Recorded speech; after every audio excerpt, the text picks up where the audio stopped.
피트워든 이사장님 단상으로 모셔보죠. 여러분 힘찬 박수로 환영해 주시기 바랍니다.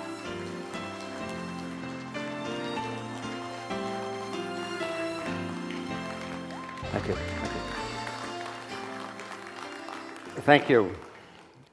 I'm very honored to be back in Korea.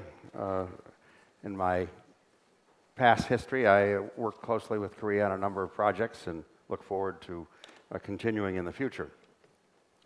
What I'd like to talk to you about today is a set of global efforts that I've been involved with for the last 3 years. I want to start with the Breakthrough Prize. The Breakthrough Prize was started in 2012 by Yuri Milner, a physicist with a Russian background. He was concerned when he looked at list of the most admired people on the planet, there were few scientists. So he thought that what we could do is to honor scientists much as we do movie stars or sports heroes. So he founded the Breakthrough Prize in Theoretical Physics. It's a $3 million prize. It's 3 times a Swedish prize I'm not supposed to mention.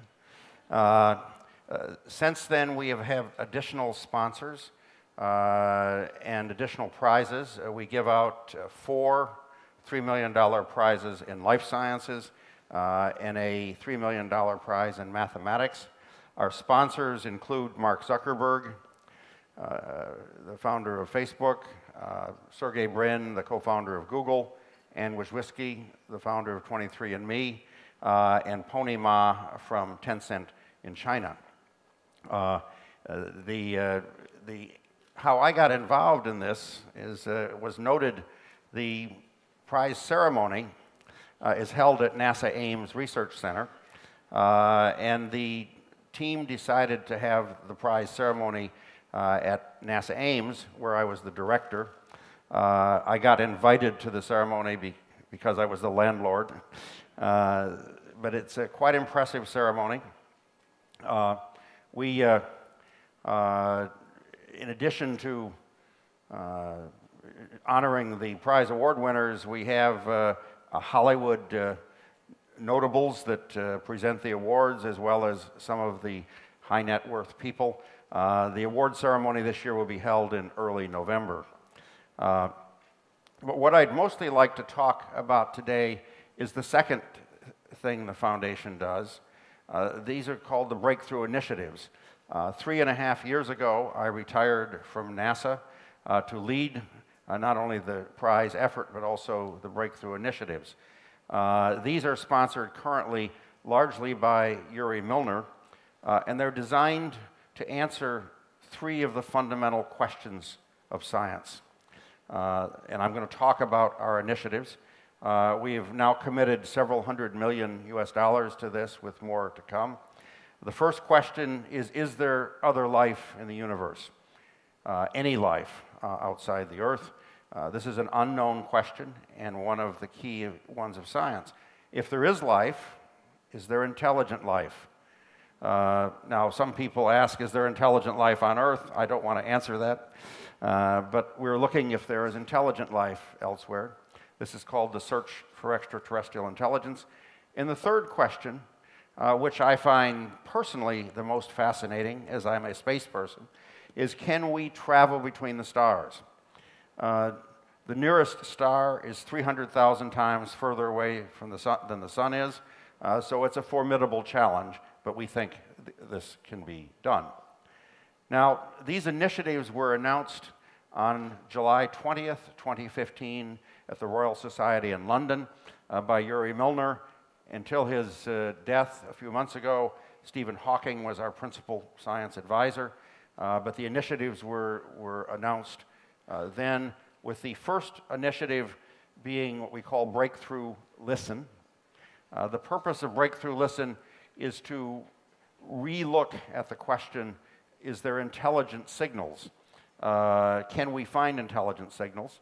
This scientific effort began in the early 1960s by Frank Drake and Carl Sagan that used radio telescopes to see if we could see radio signals.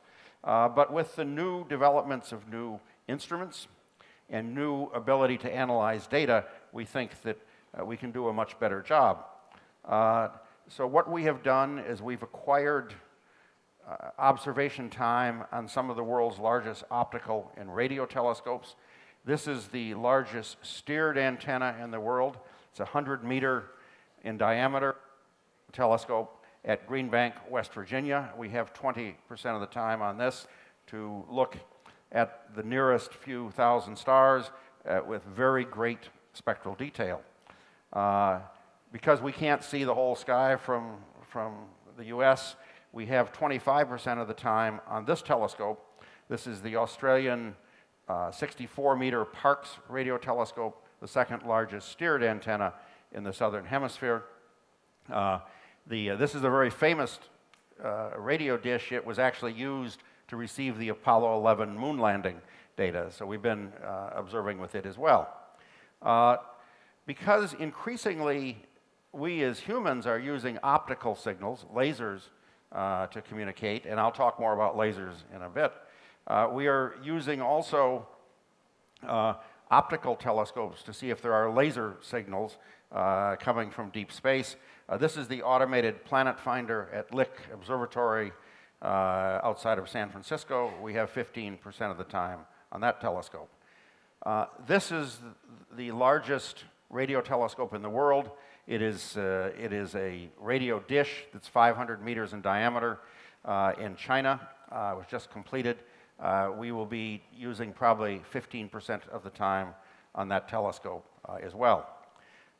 In addition, we have signed agreements with Jodrell Bank, which is the oldest radio telescope or large radio telescope in the world. It was built in the 1950s. And we have just signed an agreement with the next generation radio telescope, the Square Kilometer Array, which when it's completed will have 2,000 20-meter radio dishes spread over southern Africa. The first 64 of those are completed, and we're using these to look at the million nearest stars. These are all of the stars within 1,000 light years of the Earth. And I can say this is a very exciting program. We haven't found anything yet. Maybe there's nothing to find. But then the question is, can civilizations travel between the stars? And this is a key scientific question. So we looked at, is it possible? Is it possible to go fast enough that in a reasonable amount of time you can go between the stars? We had a study team. I'll talk a little bit about the results. But we decided that it was feasible. And on April 12th, the anniversary of Yuri Gagarin's first human flight into space, 2016, we made the announcement of Breakthrough Starshot. We did that at the New World Trade Center in New York City, along with Stephen Hawking. Now, the question is there any place to go? When I went to graduate school many decades ago, I was told that maybe only 1 in 10,000 stars had a planetary system, and maybe only 1 in 100,000 had one like the Earth. But one of the most important missions that NASA Ames led was the Kepler mission. We looked at 100,000 stars like the Sun to see if we could see evidence of a planet. And we would see evidence because if a planet passed in front of the star, it would cause a small decrease in light. The interesting thing is we found that essentially every star in the galaxy has a planetary system, and about 1/4 have a planet the size of the Earth in an orbit that would have similar conditions to what the Earth does. More recently, there have been studies to look at the different kinds of stars. Stars like the Sun are only about 20% of the stars in the galaxy. Most stars are much smaller, maybe 10% the mass of the Sun. They're called red dwarfs. This was a discovery made about 1.5 years ago about a star 30 light years away, one of these red dwarfs. And we found that it had orbiting it 7 planets the size of the Earth, 3 of which were in the habitable zone, where they could potentially support life as we know it. So there's a lot of possible places to go. Now, the furthest spacecraft from Earth is the Voyager spacecraft that we still communicate with. It's traveling very fast. It's the fastest satellite we ever launched. But at the speed it's going, it would take 80,000 years to get to the nearest star. So it's probably not something that humans are very interested in. So we looked if we can go faster. We'd like to go to the nearest star system, and I'll tell you more about this in a second, the Alpha Centauri system. It's 4.3 light years away. And so that's our goal. We want to send a spacecraft there that could travel there in about 20 years. We want to launch within a few decades. And we need to go really fast. Now, what do I mean by fast? We need to go 1,000 times faster than any spacecraft we've sent today. We need to go 20% the speed of light. That's 60,000 kilometers a second, where spacecraft today maybe at most go 50 to 100 kilometers a second. Can we do this? Now, it turns out in the first half of the 20th century, we did increase our ability to go fast by a factor of 1,000. So can we do it in the next few decades? Now, we looked at a lot of different approaches. I'm not going to go through these. We had a study team that was headed by Professor Avi Loeb, who's the chairman of the astronomy department at Harvard. And we found that most of them don't work. But we did find that we looked at a lot of things. One is, can we use chemical fuel like we use at rockets? And the answer is yes. You could actually go 20% the speed of light, but you need a mass of fuel about the mass of the galaxy, so probably not going to do that. We looked at nuclear technologies. These are very promising, but they're not mature enough for us to look at. We looked at even more exotic things. If you watch Star Trek, you know they use antimatter. This was from a study that NASA did a decade ago, and it said that antimatter could provide the necessary fuel to go 20% the speed of light. The trouble is we can't make very much of it and can't store it. We're off about 10 to the 14th in terms of making it and storing it, so we abandoned that. So we went to a very old technology. That a sailboat uses power it finds rather than carrying its fuel with it. And I said this is a very old idea. Johannes Kepler in 1610 suggested sailing in the seas of space in a letter to Galileo. Now this has been done. This was an experiment by the Planetary Society, a privately funded effort. That demonstrated you can use sunlight to push a light sail. The trouble is that sunlight isn't very concentrated. We can't get to the speeds we want. So what we decided to do was we would make a much smaller spacecraft, and we would use a laser, a very powerful laser, to send a spacecraft at this speed by using light pressure from the laser. And I'll tell you a little bit about that. Now, it's a really big laser. The laser has to be to 100 gigawatts, and it's a square kilometer in size. Alpha Centauri is in the southern hemisphere, so this has to be in the southern hemisphere. We looked at putting the laser array in Chile. I did neglect to tell the Chileans, so I was summoned to talk to the president of Chile, who now likes it. But this is something we could do perhaps in a few decades. The two key things are to make a spacecraft really small, and microelectronics has enabled us to do that, and I'll talk a little bit about that. And the second is ability to put literally millions of lasers together. Now today, if we did this, it would cost trillions of dollars. On the other hand, we see that there's a Moore's law, that every few years the cost of lasers is going down a factor of 2, and the power is going up a factor of 2. We looked at these and said within 15 or 20 years, we should be able to build a laser affordably, something like $10 billion US that could push these sails. Now, the second question is spacecraft. This is a spacecraft typical communication spacecraft, it weighs several thousand kilograms. We couldn't possibly push that fast. But we think we can make a much smaller spacecraft. Indeed, if you have a digital watch, the chip in that watch does much of the same thing that a spacecraft does. Indeed, so we put together a spacecraft on a chip. I brought one with me, so I have a spacecraft in my pocket. This is a prototype. We launched one last year about this size, and we'll launch more this next year. This is a revolution in spacecraft. Over the last 2 decades, we went from 1,000 kilograms to 1 kilogram. We think we can go in the next decade down to a gram.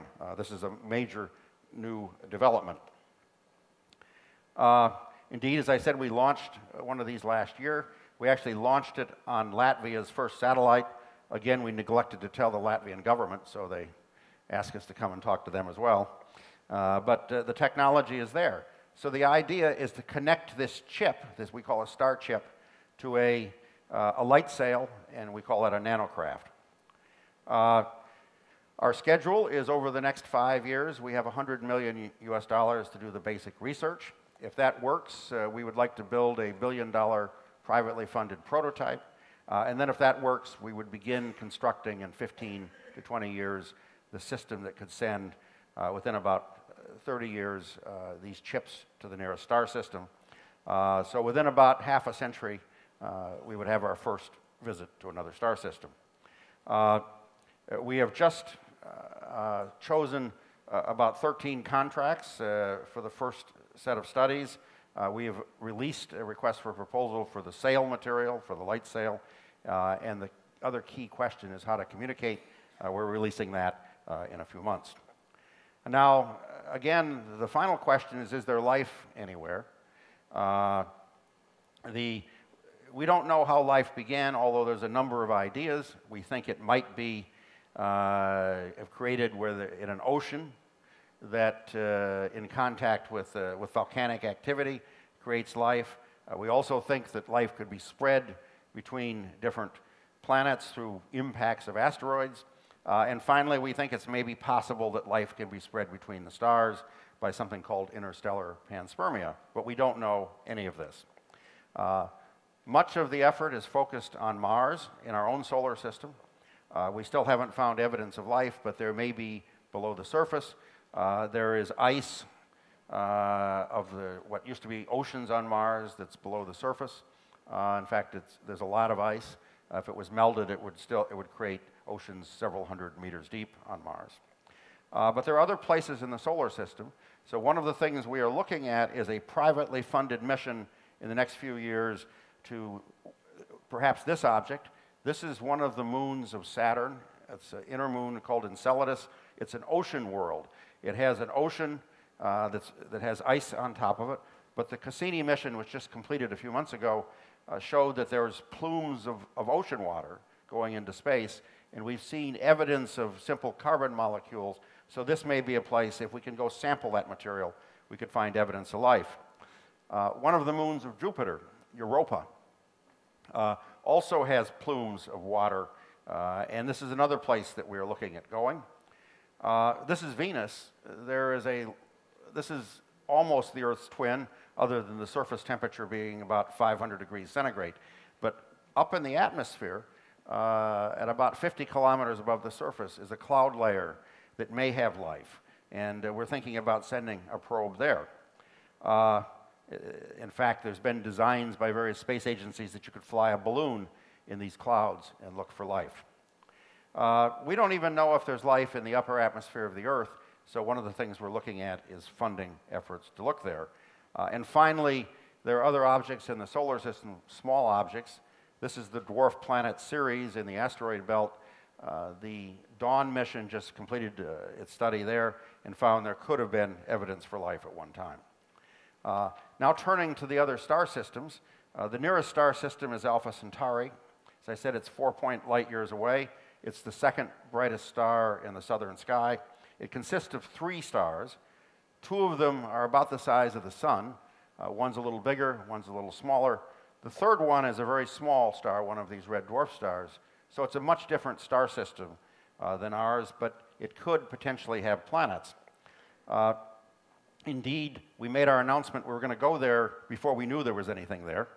But a few months after we made our announcement, the European Southern Observatory announced that that small star actually has a planet that potentially is habitable, the size of the Earth. Indeed, they already have a picture of it, so I guess we don't have to go there. Artists can do wonderful things. To look for finding planets around the stars that are like the Sun, we have a program with the European Southern Observatory. We will begin observing next year with this telescope, which is the Very Large Telescope in Chile, to see if we can directly image the planet. But around the world, there are several programs of even bigger telescopes. This is a 39-meter European extremely large telescope being built. Now, I'm always amused at the names of these. You went to the Very Large Telescope, to the Extremely Large Telescope. I understand this was originally called the Overwhelmingly Large Telescope, but they had a budget cut. Finally, I'd like to just close with we have an annual conference every year. We've had a number of people from Korea visiting. We hope to have more. It's held at Stanford University. This year we looked at exotic and maybe even machine life that you could look for, and other questions about advances in propulsion. But one of the things I wanted to point out, and one of the key reasons I'm in Korea, is tomorrow I'm going to talk with Kari, as we're very interested in working with space agencies around the world. We have meetings every year at our conference with the leads of science and the space agencies to see how we can work together. We think if all goes well, maybe in 50 years we'll have our first picture of a star or a planet orbiting another star. Maybe we're really lucky it'll even be life-bearing, and if we're really lucky it's a civilization there, but probably not. Well, thank you. I'd be happy to, here in a bit, answer your questions. Thank you.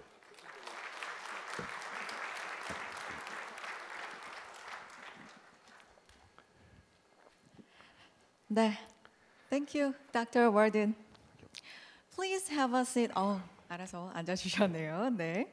자, 피트 워든 이사장님 좋은 말씀 해주셨는데요. 다시 한번 큰 박수 부탁드리겠습니다. 고맙습니다. 자, 이제 대담으로 이어갈 텐데요. 피트 워든 이사장께서는 중앙 자리에 지금 앉아 계셔 주셨고요. 사회와 대담으로 가실 텐데 전 한국항공우주연구원장님이신 김승조 서울대학교 기계항공공학부 명예교수께서 맡아서 진행을 해 주시겠습니다. 다리가 좀 불편하신 것 같은데요. 큰 박수로 맞아주시기 바랍니다. 네, 좀 도와주시고요. 자, 됐어요.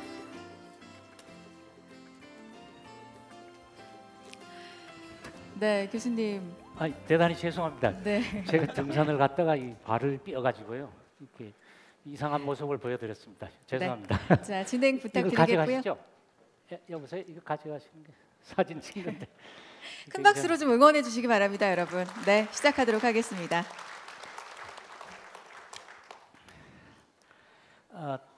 아무래도 영어로, 영어 잘 못하지만 영어로 해야 될 것 같습니다. Nice to meet you, Pete. You talk about the breakthrough foundation, mainly breakthrough initiative, but we may have some interest in the breakthrough prize. I think $3 million they are paying, they are giving. So there's many researchers to challenge that award. So I would like to ask some question about that. You have 3 award areas: life science, fundamental physics, mathematics. Do you have any plan to widen the award area? Currently, we think that most of our programs will remain in those 3 areas. Although it's possible that we would expand within those areas, we have 4 different areas within life sciences. We may add areas within physics, perhaps astrophysics versus fundamental physics. But those are, for the moment, those are the 3 main areas we're going to focus on. Okay, and then I'm very much interested in talking about the award for junior researchers.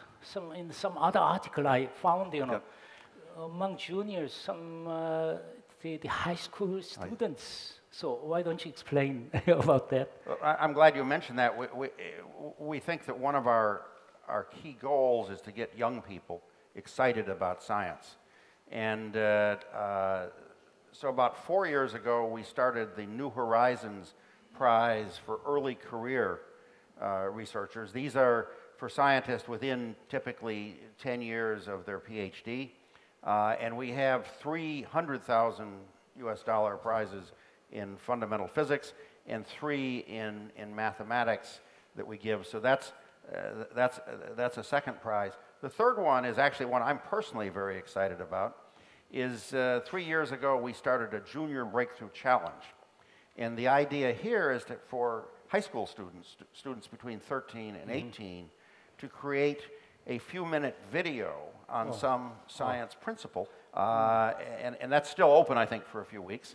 The winner gets a $250,000 US scholarship. Wow. The school gets a $150,000 laboratory, and to me, one of the most interesting things, the teacher that inspired the student gets a $50,000 check. The first year we did it, the young man didn't tell the teacher, so we had to convince the teacher we weren't calling from Nigeria to ask for his bank account. But we've given that out for 3 years. I'm very pleased to say that the last 2 years, the 3 winners were young ladies. So we're trying to inspire globally effort. The first year was a US winner. The second year was a winner from Singapore and also one from Peru.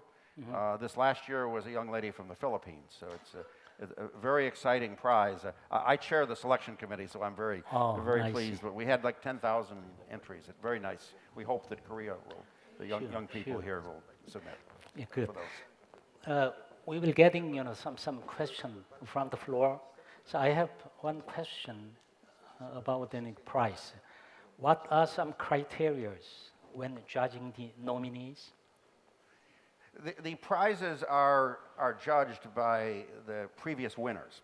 So the selection committee is the previous winners of the prize. The nominations are online. Anybody can nominate. We hope that we'll get more nominations from Korea. Indeed, the special breakthrough prize we gave a few years ago for the gravitational wave effort, the whole team was awarded, and there were a number of people from Korea that won that. So it's a very exciting opportunity to fill all those things out. The only rule is you can't nominate yourself. Certainly, I guess. Another question from floor. It's a bit long. I will read through. Dr. Worden, even though the laser array would be used to make powerful laser thrust, it would be difficult to precisely point it to an extremely small space nanocraft in a stellar scale. Can you expect the precision for this approach? That question. Yes, a very good question about how do we point precisely. The laser array is a very large optical system, a kilometer or more in diameter. That the way we intend to make this work is we would put thousands of these star chips on a large spacecraft, which would be in a highly elliptical orbit with a 60,000 kilometer apogee. Yes. Pointed towards Alpha Centauri. Each time it got to the apogee, it would release a single chip and deploy the sail and then move away. On that sail is a beacon, a small laser beacon, that the laser on the ground would lock onto, which would enable it to correct for the atmosphere.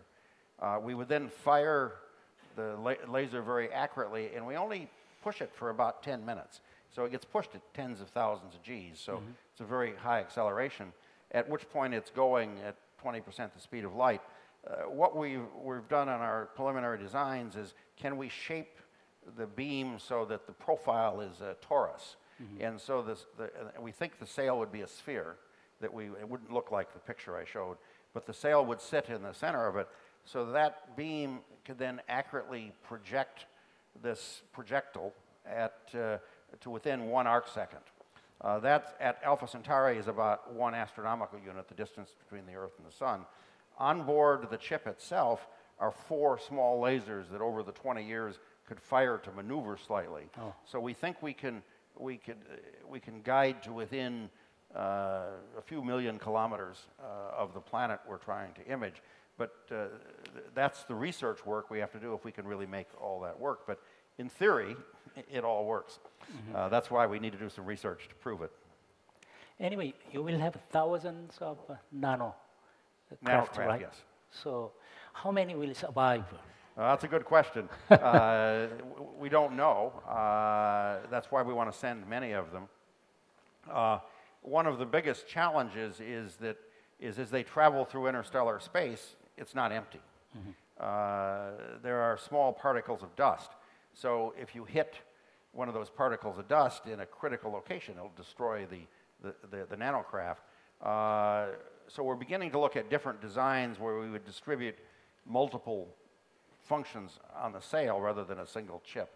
But still we expect, maybe less than half will actually survive. So and we can't communicate with them when they're Yes. traveling, only communicate after they've passed through the star system. Mm-hmm. Well, and these days in United States, there are a lot of big different trend or change. Some private sector try to develop space technology, rockets, and eventually space exploration, like the Elon Musk of SpaceX and Jeff Bezos of Amazon. And then, addition to that, right now you are going to have kind of they call new space movement. Yes. Why don't you talk about that kind of stuff in new space movement, especially? Well, this is a very exciting trend, and it's not just in the United States, but that we're seeing young entrepreneurs begin to do space activities. Indeed, when I was the director of NASA Ames, I had hired about 50 young people from around the world. Almost all of them are now doing startups and building small spacecraft and so forth. I think this is a new trend, and most of these people are very excited about the possibilities of our society becoming a multi-planet species. There are some of these people that are thinking about, within 10 years, setting up a human settlement on the moon with private money. Indeed, we sponsored a set of workshops that, I shouldn't say we, NASA was invited, but we didn't sponsor them. It was concluded that for less than $10 billion US, an initial settlement could be placed on the moon. And there are people now working on beginning to do that in the next couple of years. Of course, Jeff Bezos is thinking about moving all industry, heavy industry, off the planet, which is a very exciting development, which I think is probably the greenest idea that I've heard, is that we remove things from the planet that cause pollution.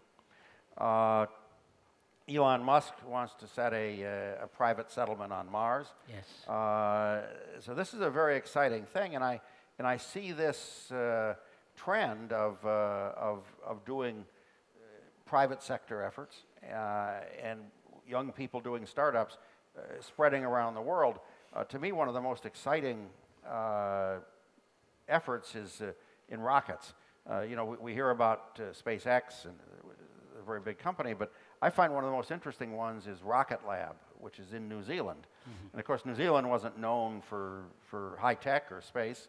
But about 10 years ago, I met a young man there, Peter Beck, who said he wanted to start a rocket company in New Zealand, and everybody laughed at him. We helped him a little bit at NASA, but just a few months ago, he successfully launched their first rocket. He has orders for I think 20 or 30 rockets. They launched from New Zealand, and this, to my mind, shows that you don't have to have a Silicon Valley company to do these things. One of the other things I find very exciting that both Professor Kim and I are involved with is the Grand Duchy of Luxembourg. several years ago, and I had something to do with persuading him to do this, has mounted a major initiative to mine resources from the moon and from asteroids. They've committed a few $100 million, and there's about 10 new companies that are actually based in Luxembourg. One of them I find very interesting was started in Japan.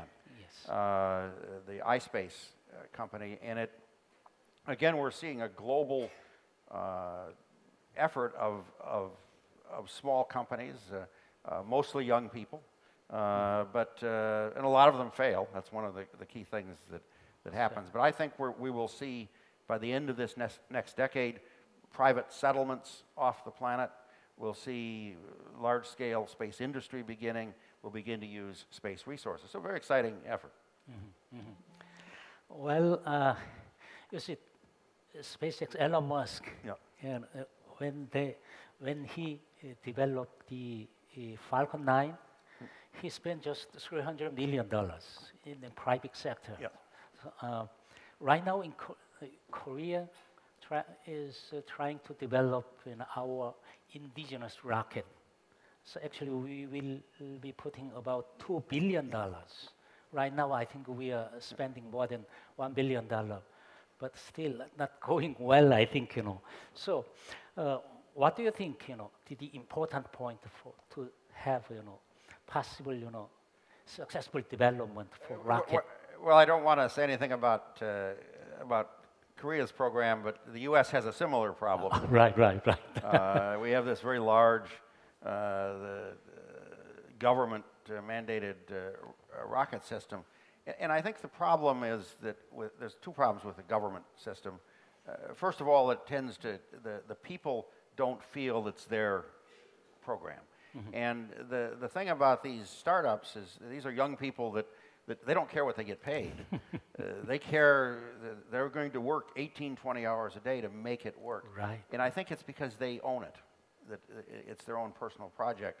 So the first thing is and governments can do that. I mean, when the U.S. went to the moon, everybody felt they owned that and were willing to work hard. So I think it's to build a sense of excitement in the thing, in the people that work. The second thing, and this is very hard for government programs, is to accept failure. Right. That space is hard, and you have a lot of failures. Elon Musk had 3 failures before his first rocket worked.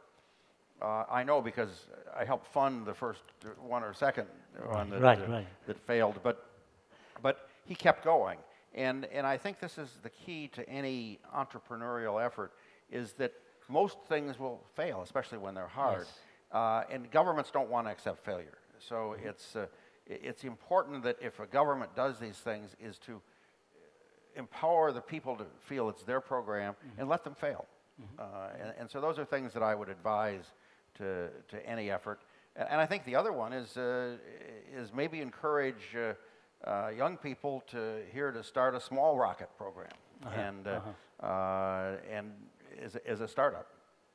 I mean, in the U.S. initially, NASA laughed at Elon Musk. He was, just a young guy, wasn't going to make it work. Well, now NASA's using his rockets, so it's a big change. Actually, in Korea also, in the Daejeon area, there's very young people. Young guy tried to develop his own rocket, but somehow he's getting some difficulty in funding. Yep. Our situation is different from United States. Anyway, I think especially for the rocket development, especially the test launch. Test launch is supposed to be fail, right? And especially, even though we fail, we will get a lot of information, right? Yeah. So do not afraid of failure. Yeah. That's important. What we are saying. Well, from the floor, no more question from floor. Anyway, and then I will go on other one.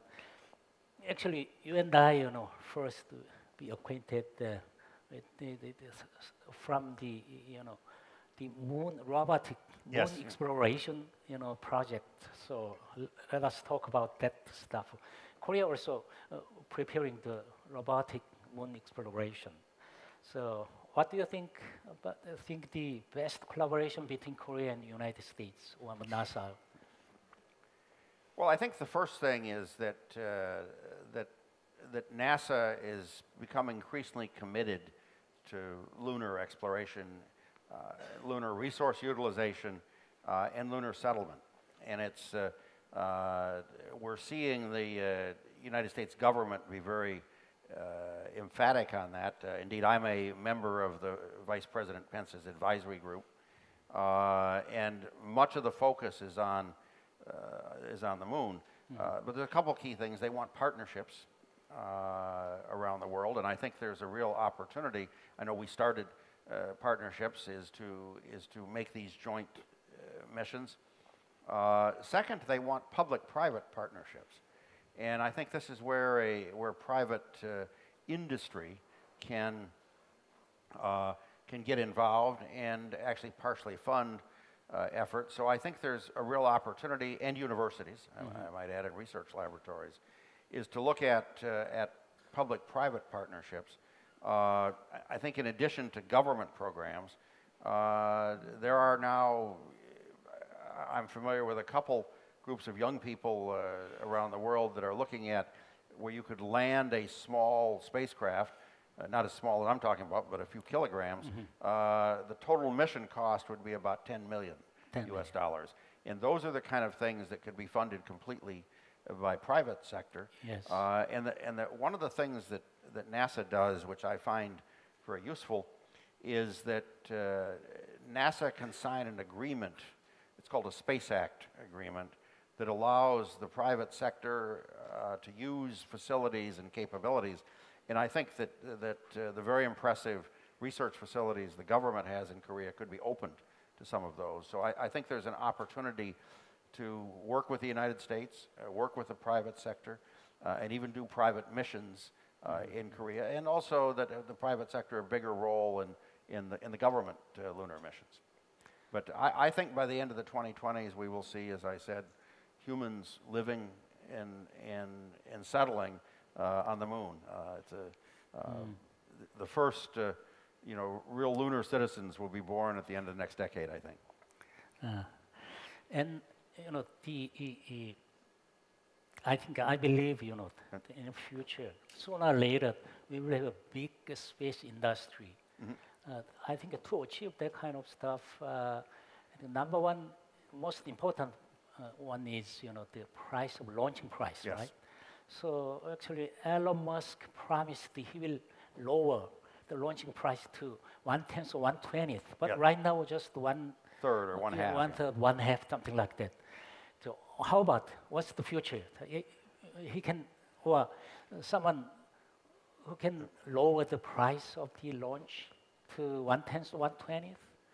Well, I think it's possible to lower the cost a lot. I mean, whenever I meet Elon Musk, I remind him. He says he's going to lower the cost a factor of 10. I said, how come he's charging only he only lowered it a factor of 2? He usually tells me to go away then. Right. But I think that he's on the right track. The first thing is important is reusability. That if our airliners only made one trip, it'd be very expensive to get a ticket. So it's important to build reusable systems. Both Elon Musk and Jeff Bezos are doing that. Yes. Second, it's important to get the number of launches up to very large numbers that rather than launching 10 or 20, you launch hundreds a year. And I think that third is to look at new technologies. One of the things we're very excited about is, as I mentioned, is using other approaches rather than using rocket fuel. You push things with lasers, and we're seeing a lot of interest in new technologies. But I think it's possible to lower the cost of getting to space by not just a factor of 10, but a factor of 100. But one of the things that helps is Elon now has competition. Competition is good at lowering cost. Jeff Bezos will probably start, producing things that are half of Elon's cost, and then we'll see a competition. I mean, that works. But it seems to me, Elon Musk doing those jobs some kind of collaboration or some support from NASA, but Jeff Bezos doing by his own money. Yes. He's saying, Jeff saying, you know, he's spending $1 billion per year, something like that. So what do you think about the day in competition? Who will win? That's a good question. As you noted, Elon's mostly spent the government money, very efficiently, I might add. And Jeff Bezos, who is, I guess, the world's richest man now. Right. So, I mean, he could spend $1 billion a year for 100 years and not run out of money. So I think it's a good effort. I know both of them. I think Bezos may win in the end. Eventually, because he has more money. And he's willing to take more risk, I think, in the end, because when you're spending government money, then you can't take as many risks. Although Elon certainly did take a lot of risks, but it's to me a very interesting competition, and it may be that somebody else will emerge that beats both of them. Actually, you know, Jeff Bezos want to go to the first moon. Yes. Rather than the Mars. So, you know, there are a lot of better possibility of success. Well, we have another, you know, the audience, the question. This is a bit different, but anyway, it's important. How do you monitor and evaluate the basic researches? Can you give some specific indicators? I don't know. You can answer this one. How do you monitor? How do you monitor monitor and evaluate basic research? Basic research.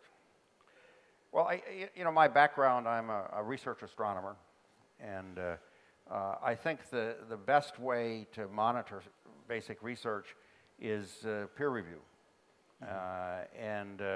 To my mind, that's for basic science. That's one of the most important efforts. Is that your results are submitted for peer review. The way we do our breakthrough projects is we've established advisory committees for each of our projects that have 30 noted scientists in the area, and we peer review everything. Now, that having been said, sometimes the most radical breakthroughs don't get peer reviewed very well. So I think there needs to be a small percentage of resources that are kept for what might be considered crazy ideas, and that's always hard to do. When I worked for NASA, I kind of quietly kept some money aside that we'd put on things that everybody thought were stupid, and most of them turned out to be stupid. But every once in a while, something is a breakthrough. One of those things was the idea of using CubeSats, these kilogram-class satellites, to observe the Earth. And I had some young people that wanted to do that. All of my senior spacecraft people said that was stupid. You could never get enough resolution. Well, those people persisted, and I found out later that their first investor was Yuri Milner, my current sponsor, and they created Planet, which is now has hundreds of these satellites in orbit that allows them to take an image of a few meters resolution every place in the planet. So sometimes it's important to, mostly use peer review, but reserve a little bit for those crazy ideas. Well, not the question from floor, but let me rephrase this one to this way. You were talking about the nano-sized spacecraft. Actually, you are talking about the very far from here, 4.3 light years from here. But what about when do we have some plan to send the human being to the moon or Mars? How about in the NASA's plan? Well, as I noted, I think that sending humans to the moon, I think is going to happen in the middle of next decade. I think that it may turn out it's privately. Privately. Elon Musk has talked about sending humans around the moon within a year or two. I believe that the next human landings will happen by 2025 on the moon, and I think Mars by 2030. that you know, very short period of time, and that one of the most interesting things we found out with lunar research in the last few decades is that on the moon, particularly at the poles of the moon, are a lot of resources to support life. There's ice on the lunar poles, and there's also carbon compounds, volatiles, and other so you can support life there. So it's I'm actually very optimistic that humans will be back to the moon very soon. What about at the time, about 3 or 4 years ago, we were talking about, you know, NASA will send the spacecraft into the moon pole, right? Yes. So is it going now? Well, that's a big argument right now. This is the Lunar Prospector. Yes. It was a program that NASA was working on. I know Kari was working on it as well. About a month ago, NASA canceled it. Oh, really? But then they were directed to reinstate it by Congress. So this is an argument. I think one of the problems is that it become very expensive. And so to try to look at how these things could be done more cheaply. But that was a spacecraft designed to go to the poles of the moon and dig into the ice. There's ice there, and figure out just how much resources there are. But Luxembourg is sponsoring with iSpace a small lunar lander, which I think will be there in a few years. So we may see the next missions to be private ones to the moon, and involving countries like Luxembourg that aren't considered space powers. Yeah, another question, maybe a bit interesting stuff. You know, they are talking about. You talked about a little bit about, you know, asteroid mining or space mining stuff. So, do you think, you know, space mining will earn money? Well, I hope so.